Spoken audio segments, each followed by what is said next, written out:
We look at history in our present day society. It is many times that the past is made to seem irrelevant to the present, as though it has no purpose in the present. Our colonization is we're made to believe that it's civilization in present day. And even our oppression, we're made to follow it through religious obligation. And I know that might be confusing to some people, but what I'm saying is that of all the events of where we find ourselves in the present, of the conditions in which we find ourselves in the present, all lie in what's happened historically. And that's why history is so important.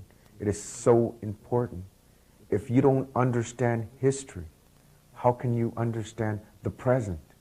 If you don't understand where you came from, how can you understand where you want to go? When I go to youth, I just did a youth conference in California. There was like 2,000 youth there.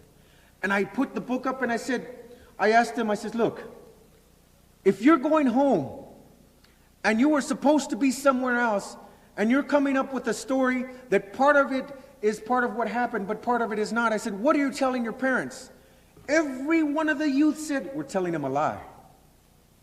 But every time I ask adults, if you've come up with something and you're not going to tell the whole story, I said, what are you telling? They said, well, we're telling a half-truth. It's very difficult for adults to admit the truth. It's very difficult for adults to admit that they're telling a lie.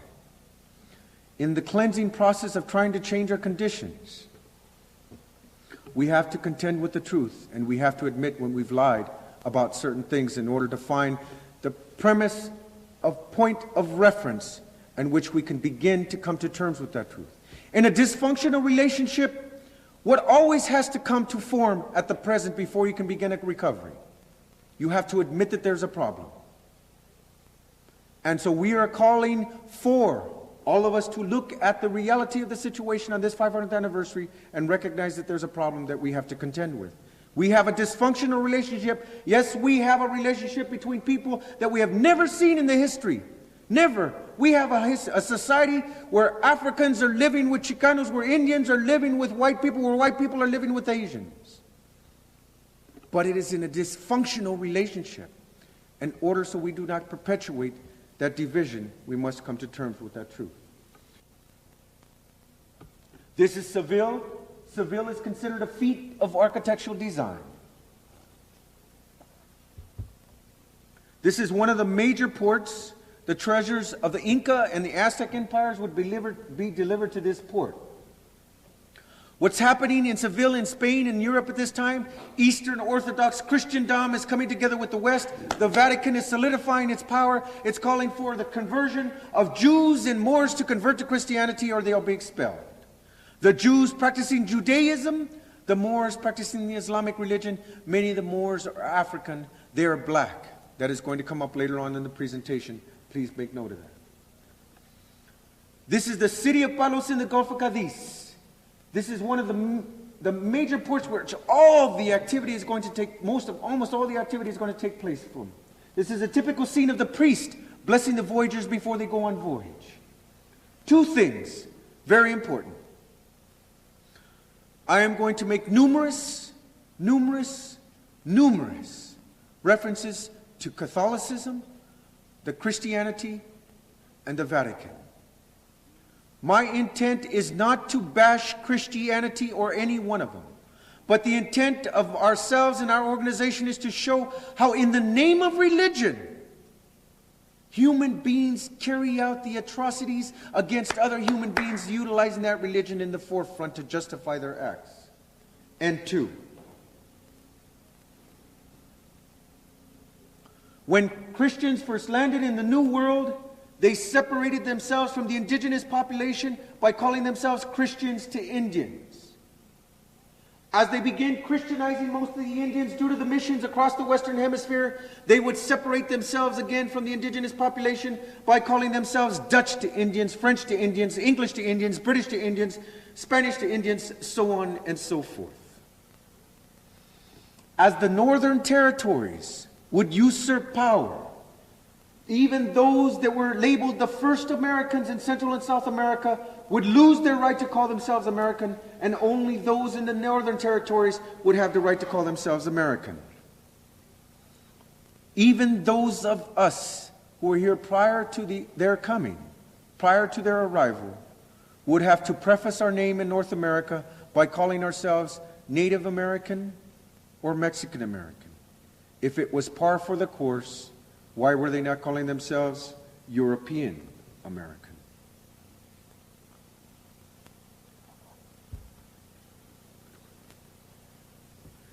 He falls on his knees. He weeps, kisses the earth. He steps forward, staggering, because for more than a month he has hardly slept. And he beheads some shrubs with his sword. He then raises the flag, on one knee, eyes lifted to the heavens. He pronounces 3 times in the name of Isabel and Ferdinand. From today, he says, everything belongs to remote monarchs. Luis de Torres translates Christopher Columbus's questions into Hebrew. Do you know the kingdom of the great Khan? He says, where does the gold you have in your ears and nose come from? The naked men stare at him with open mouths. The interpreter tries his small stock of children. Gold, temples, China, gold. Then he tries his Arabic, the little bit that he knows, Japan, China, gold. The naked men watch the anger of the intruder with red hair and coarse skin, who wears a velvet cape and very shiny clothes. It is 1492, Columbus sails the ocean blue. He disembarks on the island of Guanahani, plants a cross, and names the island San Salvador, in the name of the Father, in the name of the Son, in the name of the Ghost.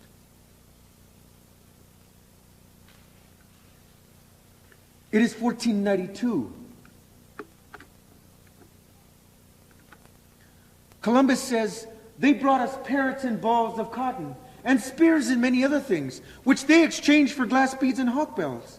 They willingly traded everything they owned. They were well built with good bodies and handsome features. They do not bear arms or know them, for I showed them a sword, and they cut themselves out of ignorance. Their spears are made of cane. They would make good servants, he says. With 50 men, we could subjugate them all and make them do whatever we want. Hail Mary, full of grace.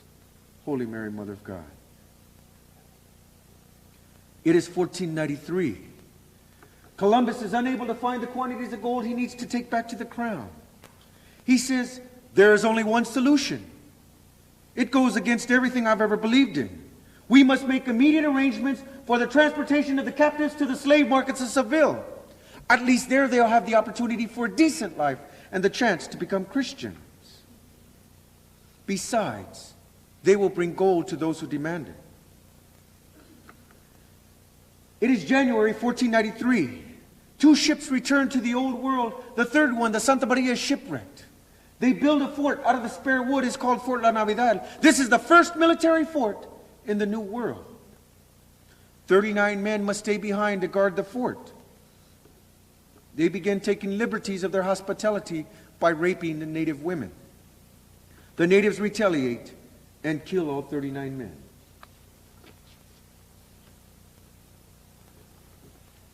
It is November 1493.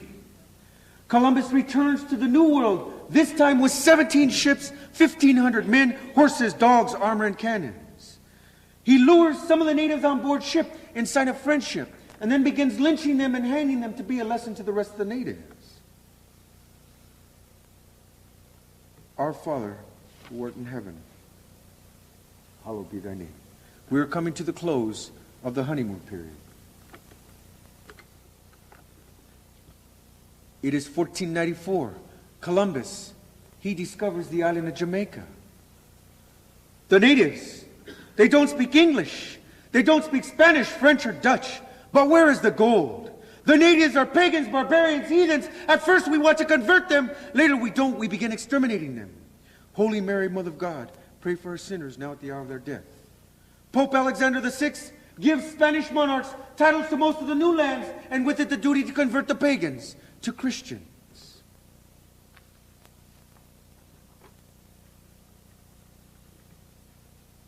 It is 1495 this time. Michael de Conillo, first lieutenant to Christopher Columbus. He said, obligated to depart for Spain on our caravels on which I wish to go back home. had collected into the town 1,600 men and women of the said Indians, of whom male and female we loaded the said caravels with 550 of the best on February 17th, 1495. When we got into Spanish waters, he says, there they died in our hands, about 200 of the said Indians, who we threw into the sea. The cause, I believe, to be unaccustomed to the cold. We landed all the slaves at Cadiz, he says, half of them sick. They are not people suited to hard work. They suffer from the cold, and they do not live long lives. Note, 2 years have passed, and of the 8 million or so Tainos living in the Caribbean, half of them are already dead.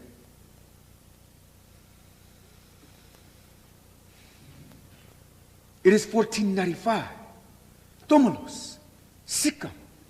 The first pitched battle between natives and Christians on the Via Real in Hispaniola. Dogs you see in the background. They grabbed the natives by the throat. They ripped them to pieces. They disemboweled them. In the old world, these dogs are trained to hunt wild game. In the new world, they savor human flesh, Indian flesh.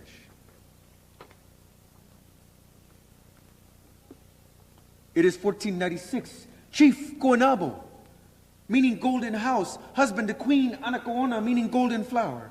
Coenabo is the one who killed the 39 men at Fort La Navidad. Leader of the first natives to resist the European invasion, he is loaded for shipment to Spain with 29 other native prisoners. Coenabo will die at sea.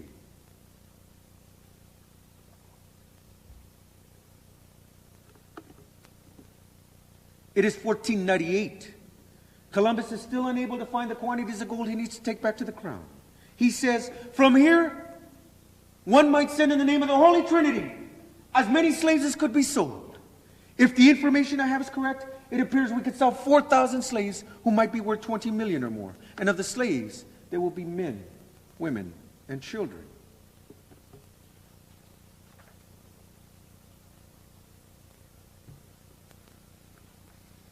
It is 1503. Nicholas de Ovando decided to perform what the Spaniards always perform on the arrival in the Indies. That is to say, when they come to an area heavily settled, that's so outnumbered that they make sure that all hearts tremble at the mere mention of the name Christian. They begin with the large-scale massacre. This is a letter Ovando writes to the crown and God. The letter starts out, God, your worship, it is imperative that I, Nicholas de Ovando, explorer for God and empire, relate a most unfortunate altercation that occurred on Hispaniola 1503 autumn midday. He said 70 of us, hidalgos on horseback, as well as 300 foot soldiers, marched into their heathen villages. He says, you know our men, restless, hungry for women, for pearls, for gold, to come to the point, we massacred the savages. He says, those we didn't burn, we ran through with our swords. He says, we decently, however, hanged Queen Anacaona. Although she is by all accounts queen of these perfidious horrors, these barbarians are little more than two-legged dogs. Hail Mary, full of grace. Holy Mary, Mother of God. And the screams seem to come from another country.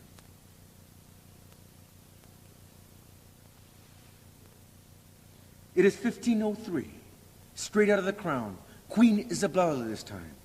She said, if said cannibals continue to resist and do not wish to admit and receive to their lands and captains and men who may be on such voyages, by my order, nor to hear them in order to be taught our sacred Catholic faith, that they may be in my service and obedience and taken to these my kingdoms and domains and other parts and places and be sold.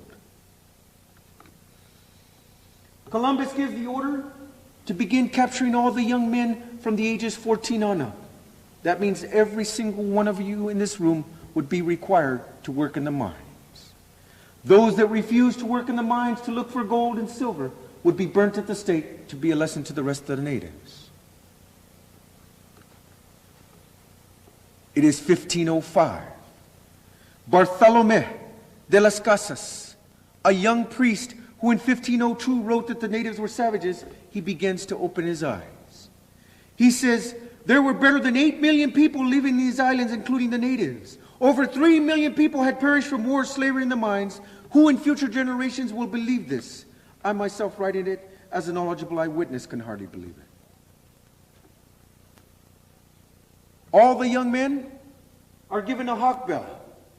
They turn the hawk bell over and they fill it with gold. This is their quota of gold. They turn their quota of gold over to Columbus's men. Then they are given a copper token in which they hang around their neck. Columbus gives the order. If you find that some among them do not have the copper token around their neck, begin hacking off their feet and their hands till they bleed to death, to be a lesson to the rest of the natives. Other ones, they would wrap them in straw and set them on fire while they were still alive. And still others, they would cut off their hands, they would tie their hands around their neck and say, go off into the hills and tell the others if they don't come down to work in the mines, this is what they're in store for. Our Father who art in heaven, hallowed be thy name.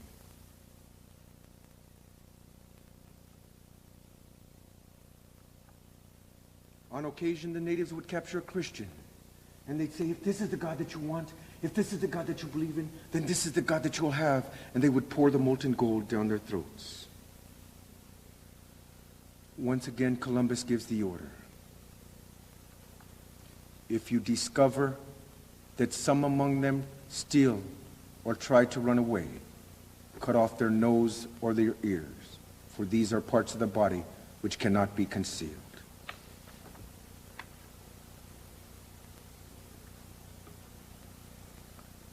It is 1506. This is yours truly. It is the 5th voyage. Last night, he dedicated his last testament. This morning, he asked if the king's messenger had arrived. Afterwards, he slept. Nonsense, mutterings and groans. He still breathes, but harshly as if battling against the air. At the court, no one will listen to his entries. He returned from the 3rd voyage on chains, and on the 4th, there was no one to pay attention to his titles and dignities. Cristobal Colon is going out knowing that there is no passion or glory that does not lead to pain. He does not know that within a few years, the banner that he stuck for the first time in the sands of the Caribbean will be waving over the empire of the Aztecs, and in the lands yet unknown over the kingdom of the Incas and the unknown skies of the Southern Cross. He does not know that with all his lies, promises, and ravings, the Supreme Admiral of the Ocean Sea still believes he has reached Asia from the rear. He still thinks he's in China or Japan. The ocean will not be called the Sea of Columbus, nor will the New World bear his name, but that of his Florentine friend Americo Vespucci, America, feminized.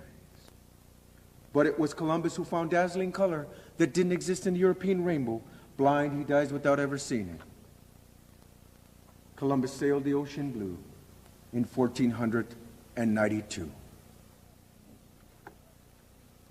We're back at the Vatican. We're back in Europe. Virination, beatification, canonization process begins. The Vatican wants a saint, and guess whose name is first on the list for sainthood? Cristobal Colon. Christopher Columbus.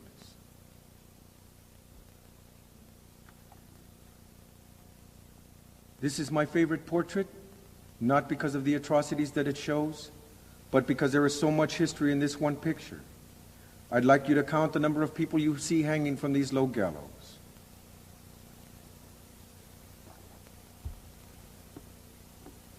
By this time, there are 400 gallows in Hispaniola alone. They would take the local trees and build these low gallows. Then they would teach them to collect green wood sticks. Some of the children were sent to collect green wood sticks to build a fire underneath the feet of the Indians. The green wood is called cassava wood. It's from the local indigenous tree. The number is 13. Its representation is the 12 apostles and Christ in his mercy. The same 12 apostles you see in the last picture of the Last Supper, possibly in your home. The same Jesus Christ you see in the picture of the Last Supper, possibly in your home. This is its representation in the New World. This is what Christianity means to the natives in the New World. There is a modern day rhyme in which we've all sung at one time or another. I'm sure of it. It goes 1 little, 2 little, 3 little Indians. This is its origin. Understand your history. or you leave open the opportunity to make mockery of the tragedy of past out of your ignorance of that past. Understand your history, or you leave open the opportunity to make mockery of the tragedies of past.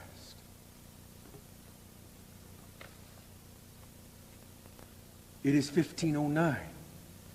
Bartolomé de las Casas. He speaks out once again.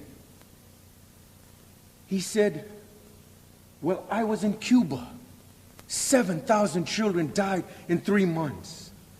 He said some mothers even drowned their babies from sheer desperation.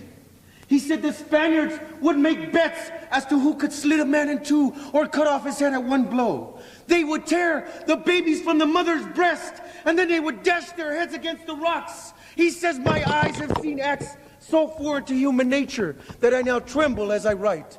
My eyes have seen acts so foreign to human nature that I now tremble as I write.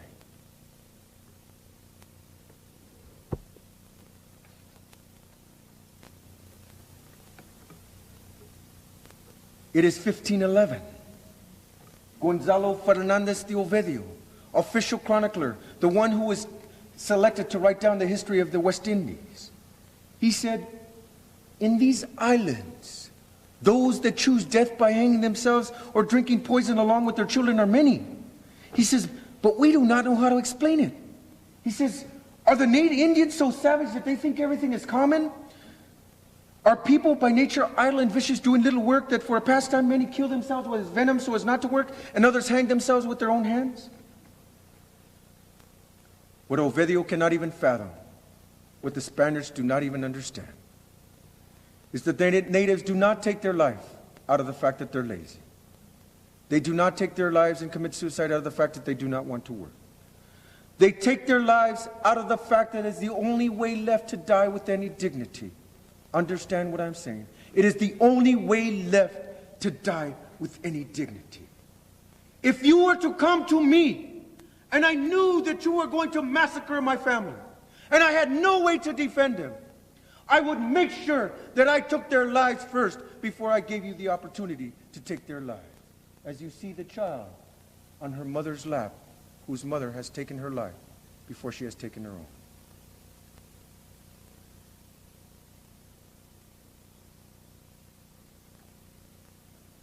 Chief Fetui, the Guahaba region, my hero, Chief Fetui. He will not commit suicide, but will flee into the hills. 3 months later, he is captured. The priest, the flyer asked him, Chief Fetui, accept Christianity. If you accept Christianity, you'll have a soul, and if you have a soul, you go to heaven. Chief Fetui asked the priest, the flyer, are there Christians and Spaniards in this heaven you speak about? The priest replies, yes, there are. Chief Fetui says, then I prefer hell. And the firewood begins to crackle.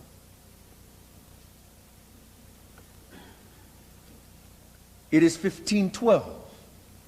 Bartolomé de las Casas is trying to become a practicing Christian. He gives up his Indian slaves, but he is not yet there. He calls for the replacement with African slaves. This is what he says about what he sees. He said, endless testimonies prove to the mild and passive temperament of the natives. But our work was to exasperate, ravage, kill, mangle, and destroy. Small wonder that if they tried to kill one of us now and then, the admiral, is it true, was so anxious to please the king that he committed irreparable crimes against the natives. Total control led to total cruelty. The Christians thought nothing of knifing Indians by 10s and 20s and cutting off a slice of them just to test the sharpness of their blades. The natives' attempt to defend themselves failed. And when they ran off into the hills, they were found and killed. They suffered and died in the mines and other labors in desperate silence, knowing not a soul in the world to whom they could turn to for help. Knowing not a soul in the world to whom they could turn to for help.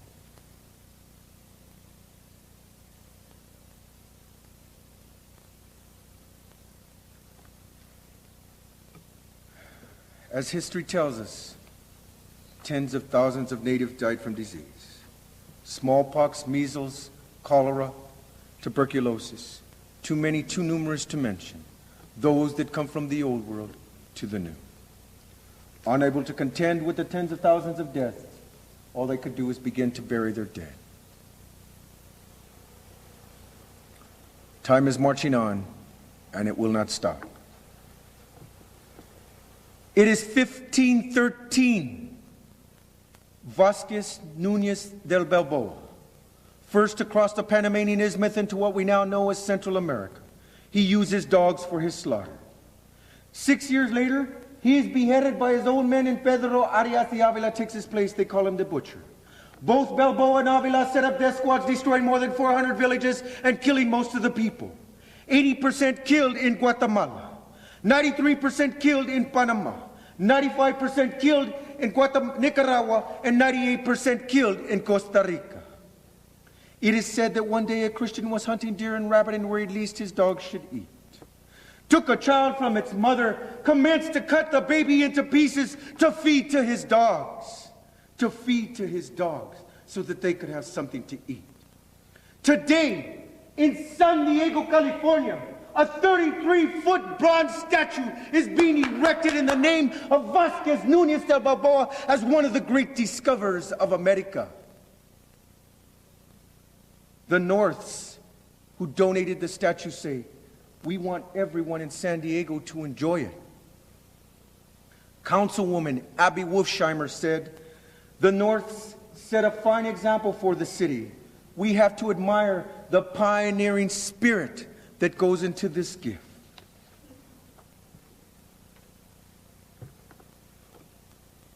We're back in the Vatican. We're back in Europe.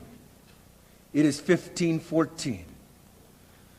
Some theologians protested, and the enslavement of natives was formally banned at the beginning of the 16th century. But actually, it was not banned, but blessed. Listen. Before each military action, the captains of the conquest were required to read to the natives, without an interpreter, but before a notary public, a long and rhetorical message known as the Requiremento, exhorting them to adopt the Holy Catholic faith. And it basically said, this says, if they did not adopt the Holy Catholic faith, they would take their women and children to be slaves, and they would kill every last one of them if need be necessary. It is 1515. De las Casas, on his way to becoming a human being and a true Christian, repents for his earlier statements to use Africans as slaves. He says, it is not the natives who are the savages, but it is the Spaniards who are the savages. But it is too late. The Africans will come as slaves to the New World. But they do not come as slaves to the New World because De las Casas has called for them to come to the New World, for they rarely listen to what he had to say anyway. Africans come as slaves to the New World because they have already killed so many of our ancestry. They have already killed so many of the native that they need the Africans to replace our work in the mines. They need the Africans to replace our work in the mines. Over 10 million Africans will make it across the water from Africa to America. The Christian 10 Commandments says, thou shalt not kill. Over 100 million Africans will lose their life in the Middle Passage on the way from Africa to America. Over 100 million natives will lose their life due to the onslaught of Europeans in the Western Hemisphere. When Christopher Columbus was landing in the Caribbean, Vasco da Gama was landing in Kenya of Africa. When the Europeans were landing in the Amazon to take the treasures of the Amazon River, the gold and silver, the same Europeans were landing in the Volta River, known as the Gold Coast, to take the gold and silver. We have no reasons to be divided with Africans, only reasons to be united with Africans. Africans will be shackled in chains and enslaved and take our place in the mines until they die. It is 1515. Back in Haiti, back in Guanahani, back in the Caribbean, back where we started. Of the 8 million or so Tainos living in the Caribbean, there are only 50,000 Tainos left.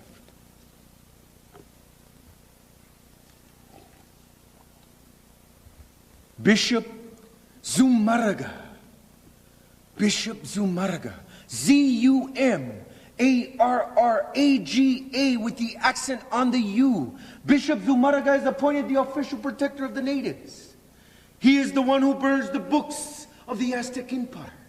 He is also the one that owns the branding iron that he will stamp on the natives' faces like cattle, the name of their proprietor, the person who owns them. I am not sure this is a protector I want in my corner. Ovidio, listen, Ovidio, who writes in his Natural History of the West Indies that you should probably be able to find in your library here.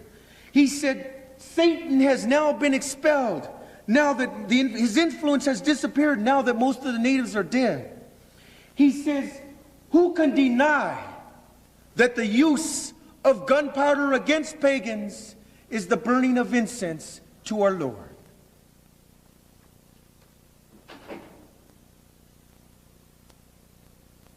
It is 1519. We are at the great Mexica Empire. Mexica, it whispers. Escucha, raza. Mexica. Mexica. Mexica.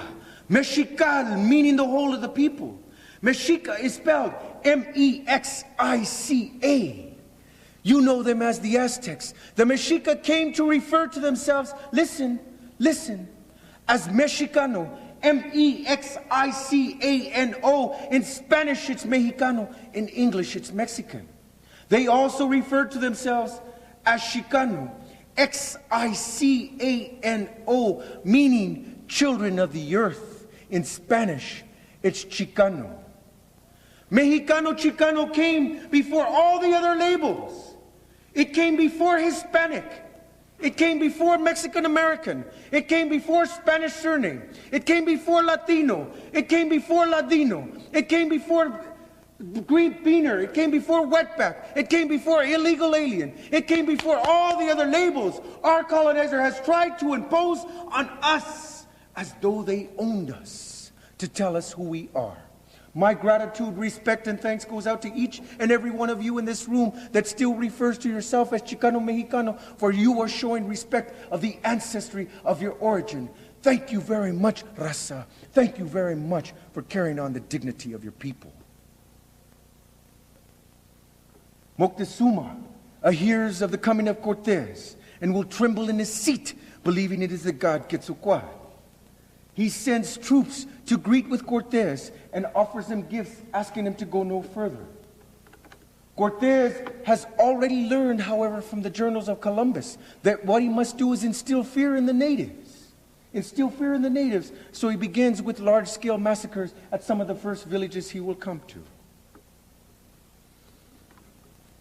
Entering at Veracruz, on his way to Cholula, but his ultimate stop, Tenochtitlan, of which we now know as Mexico City. Cholula is the Mecca of the indigenous world. It is a place where they meet for spiritual reasons, a place there where they meet without weapons, like your church. Cortez knows this. A meeting is called at Cholula, and no one leaves Cholula alive, not even with a way to defend themselves. They are all massacred.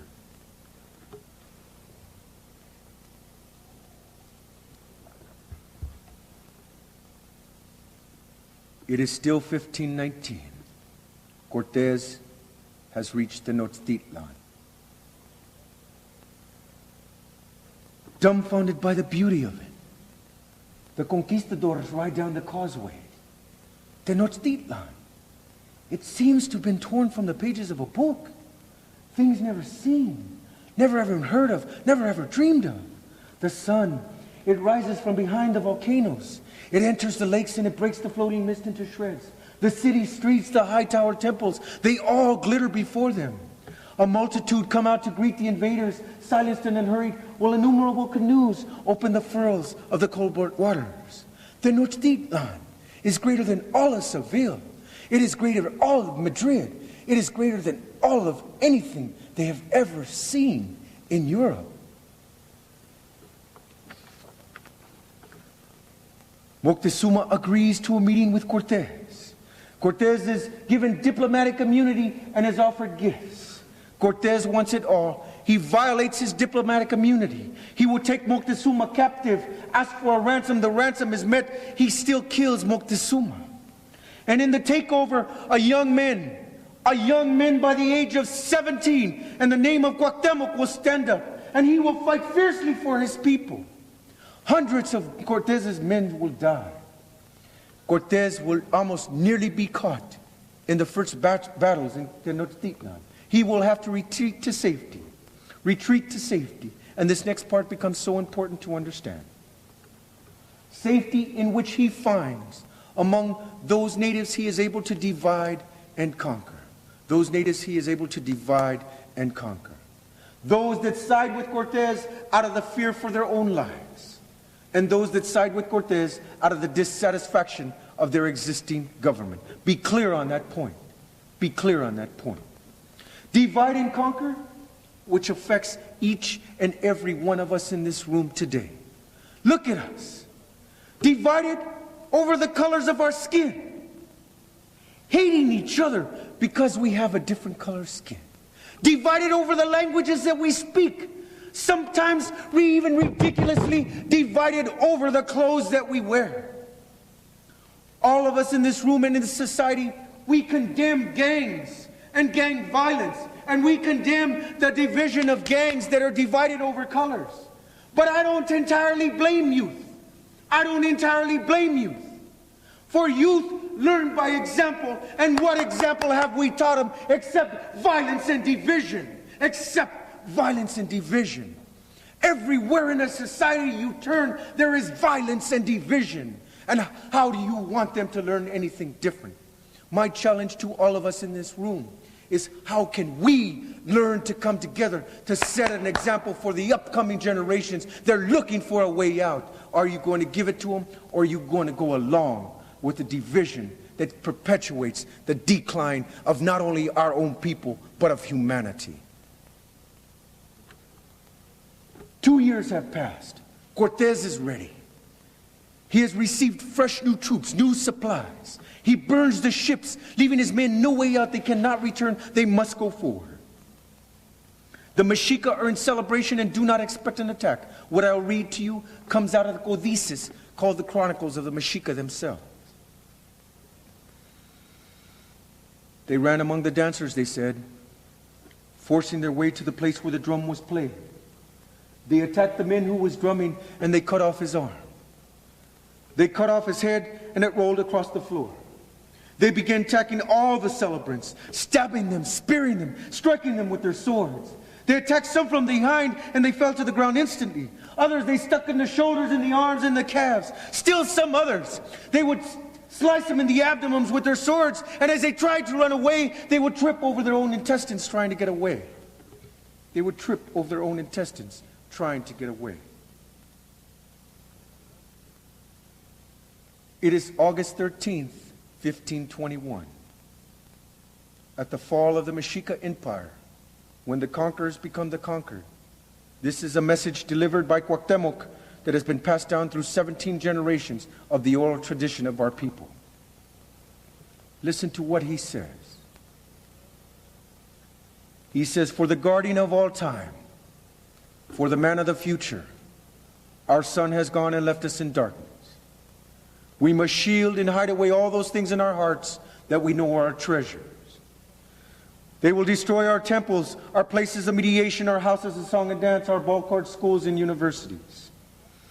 He says parents are obligated to teach the culture to their children, and they must tell their children, of their children, what a beloved culture has done. He says they will pass on the lamp of our destiny, what our tradition with our ancestors have given to us with love.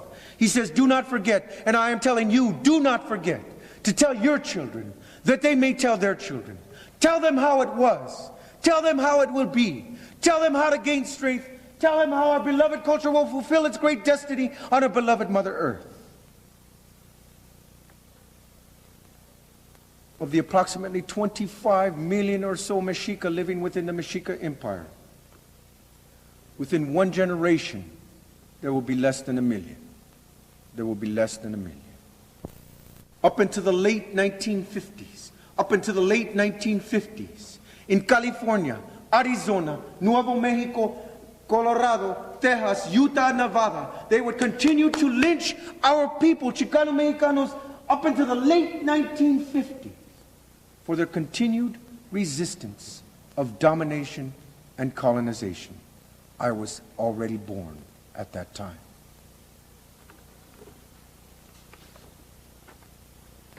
It is 1531. We have reached the great Inca Empire, stretching 3,000 miles from present-day Ecuador to present-day Chile. The key players are Francisco Pizarro and Atahualpa. Pizarro has awaited this moment ever since he knelt before Charles Emperor V and described an empire as big as Europe that he discovered, proposed to conquer, and promised him the most splendid of all treasures in human history. And Atahualpa hears of the landing of Pizarro and begins the long journey from Cusco to Cajamarca. The priest, Vicente del Valverde, emerges from the shadows and goes to meet Atahualpa. He raises the Bible in one hand and the crucifix in the other, and he cries, "Here is the God, the true one, and that all the rest is nonsense." The interpreter translates, and Atahualpa at the head of the throne asks, "Who told you that?" "The Bible says it, the sacred book." Atahualpa says, "Give it here so it can tell me." Atahualpa takes the Bible, he puts it in his hand, he turns it over, he looks at it, he puts it to his ear, he shakes it. It says nothing. He drops it to the ground. This is all Pizarro needs. At the signal, the trap is sprung. From the ambush, the trumpets will blare and the rifles will fire, and the cavalry will charge the stunned and armed crowd. Thousands who came to greet them as friends, will die in the initial battles with the Inca.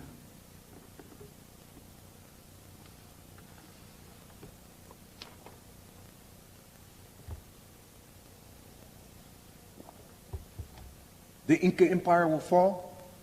The Inca will become slaves in their own land, and they will have to collect the treasures of gold and silver to melt down to take back to the crown.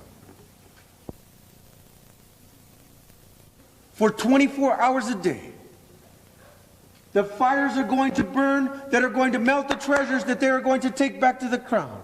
It is the same treasures that they take from South America, the same treasures that they take from Central America, the same treasures that they take from Mexico, the same treasures that they take from North America, even the same treasures that they take from Africa, are going to keep Europe in power for the centuries to come, even allowing it the economic means for the creation of the United States of America. The Christian 10 Commandments says, "Thou shalt not steal." And they stole the land. They stole the treasures, and they even stole some of us. They even stole some of us to take back to the crown.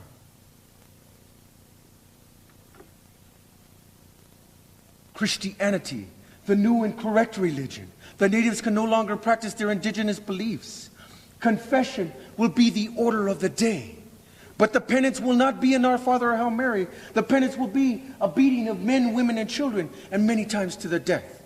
And always, always, always in public, to be a lesson to the rest of the natives.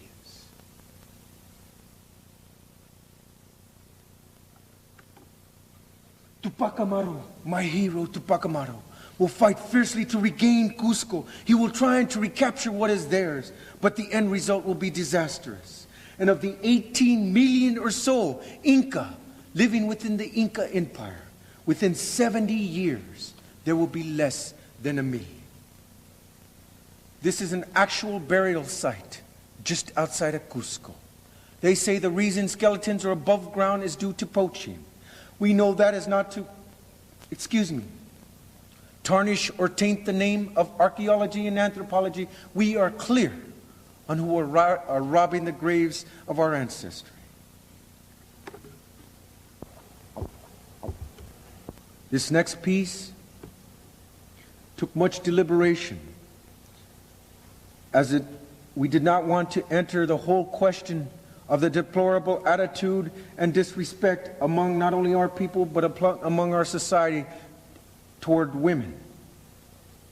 But we needed to emphasize the importance of the contradiction of which we find ourselves in.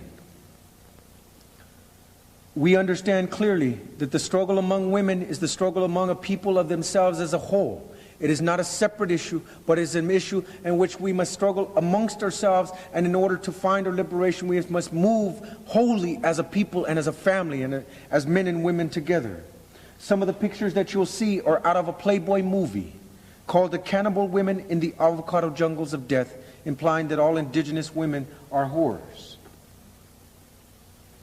I work with youth and young women in even elementary school are calling themselves bitches, and young men are calling the women whores and holes, as though it was something affectionate to say.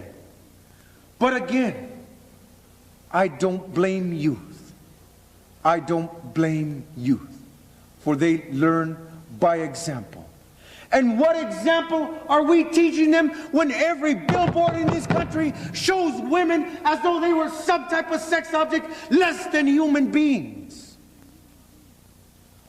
We talk about how we want to change our conditions among our people, and then we disrespect the women among our people at the same time. When you disrespect women, you disrespect your people. And when you disrespect your people, you disrespect yourselves. We must take the challenge to learn to respect and show that respect among ourselves as human beings, or we cannot set the example for anyone or condemn anyone for what they say or do, especially youth. This is what the Europeans said about indigenous women. Peter Martyr said, "In accordance with the general nature of women who prefer things of others and things of their own, these women love Christians most of all." Cristobal Colon says, "We will convert them by love rather than by force." Americo Vespucci said, "When they had the opportunity of copulating with Christians, urged by excessive lust, they defiled and prostituted themselves willingly." On his second voyage, Columbus gives a captured Carib woman to Michael de Cunillo as though it was his to give. Michael de Cunillo says, "I wanted to put my desire to execution, but she wasn't willing for me to do so, and treated me with her nails in such wise that I would have preferred never to have begun. But seeing this, I took a rope and beat her well. Following which she produced such screaming and wailing as would have caused you to not believe your ears. I beat her again." And then he says, "Finally, we reached an agreement. That I can tell you, she seems to have been raised in a veritable school of harlots, and no, no, no really meant yes, yes, yes." In 1942, Samuel Eliot Morison, Pulitzer Prize winner of the three-book history book called on Columbus called The Mariner, he said of all the people that he wanted to be like Michael de Cunillo for his interaction with women.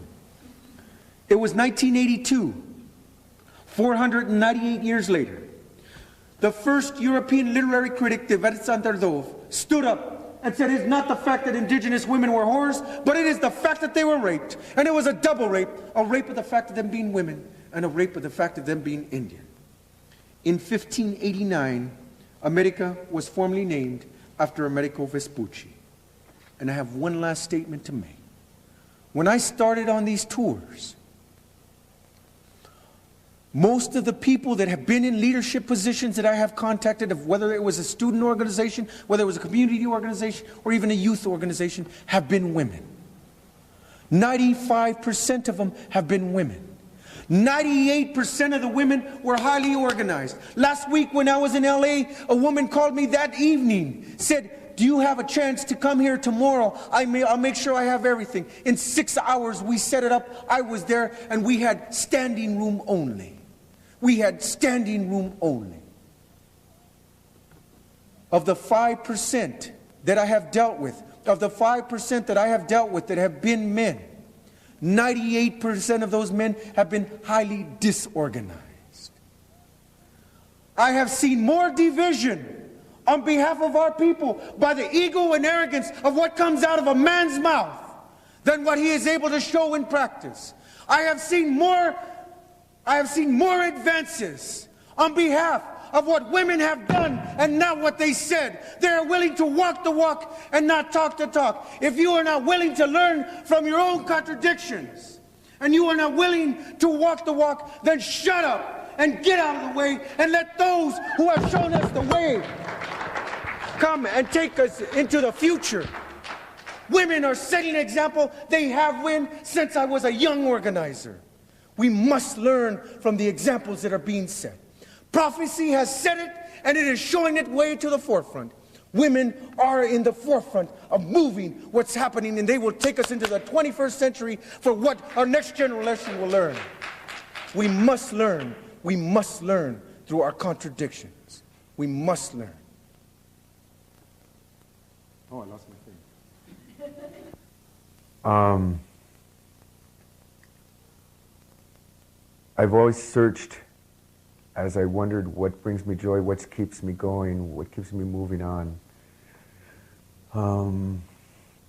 Many times I ask myself, what motivates me? What keeps me going? What drives me to change things? What drives me? Why do I beat myself up? And then when I'm around people, your involvement, you get so beat up. You get so beat up. What I realized is I love my people. And I love myself. And it's through that love that no matter what the odds, no matter what the barriers, no matter what happens, every time I sit in front and have the opportunity to sit with youth and speak to them, the love that I receive back, and youth in conferences and meetings, and I talk to them and they ask, well, why are you here? And I said, well, part of it is my responsibility. But I want you to know this and I want you to hear it clearly. Because I love you as my people. And it's through that love that it consistently motivates me and drives me to change the things that we see that are obstacles for our people. And you can beat me as much as you want, but as long as I have that love intact for my people and for myself, then unless you take my life, you can't take that away. You know, it is so hard for people to come together, even among their own people, let alone to join along with other people of color. When you're colonized as a people, you become so insecure as a people. You marginalize and you retract to your own safety of where you find that safety, and that's the closest to your people. That's why we have barrios, that's why we have ghettos, and of course, Northern Native Americans were put on reservations so they didn't have to create them, they were created for them. There is so much work that needs to be done amongst ourselves from the point of reference of respect, of learning to respect ourselves internally, and of learning to respect ourselves and respect our ancestors, respect our brothers and sisters among our own people. But there is hope. There is hope. And the hope is in the youth that are coming up. You know, as much as I see the contradictions of youth,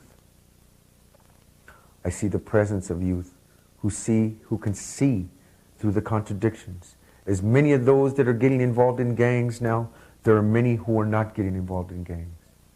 There are many who are taking the challenge in 7th and 8th grade who are standing up to get involved and who are calling adults on their contradictions of speaking out of both sides of their mouth. Because remember, adults, children know the truth. They look for the truth. And they are the hope for people of color coming together. Some of the things that we've tried to do and we have attempted successfully in doing in our own community is first we started by coming to you with youth groups amongst Chicano Mexicanos. And then we began starting youth groups that culminated other indigenous people from North America, North American Indians and Central and South American Indians, including Chicano Mexicanos. Last year we had our first youth conference that was a joint Indigenous and African youth conference. Each and every school in the Denver school district told us it could not be done. You cannot bring those youth together because they will not get along. On their week off of vacation, on the last day of their vacation, we brought 500 youth together who came together and volunteered their time. Volunteered their time to come to a youth conference, to hear of how they could begin to work together as people of color to change their conditions as youth. I gave a presentation. I had the honor of giving a presentation. And I did the parallels from the pyramids in Egypt to the pyramids in Mexico. from the landing of Christopher Columbus in the Caribbean to the landing of Vasco da Gama in Kenya. That there is a way out, that we are all suffering. And here is the key question that we have to deal with in our confusion as people of color. We always, in a society that is so competitive, that forces us to be so competitive, we even compete over who has suffered more, as though that was relevant to our present situation. It becomes ridiculous, I know. But youth are coming together because they're looking for a way out. They're no longer following the patterns of division that our older ancestors have, or some of our adults still are perpetuating today. They are hope, and that is the hope for the people of color, of those youth that will come together at their prime, and will not have to go through the obstacles of bad habits that they've picked up in becoming adults and organizers, but have broken those barriers in their prime. And those are the ones that are going to change the conditions. And what I am saying to you of adults that are not making the efforts to come together with other peoples of color to change your condition, that you better step back or shut up and get out of the way if you're not willing to come together with people of color to change the conditions. Martin Luther King said that an injustice anywhere is an injustice everywhere. An injustice to men anywhere is an injustice to men everywhere. What he is saying is that did not relate to just African people.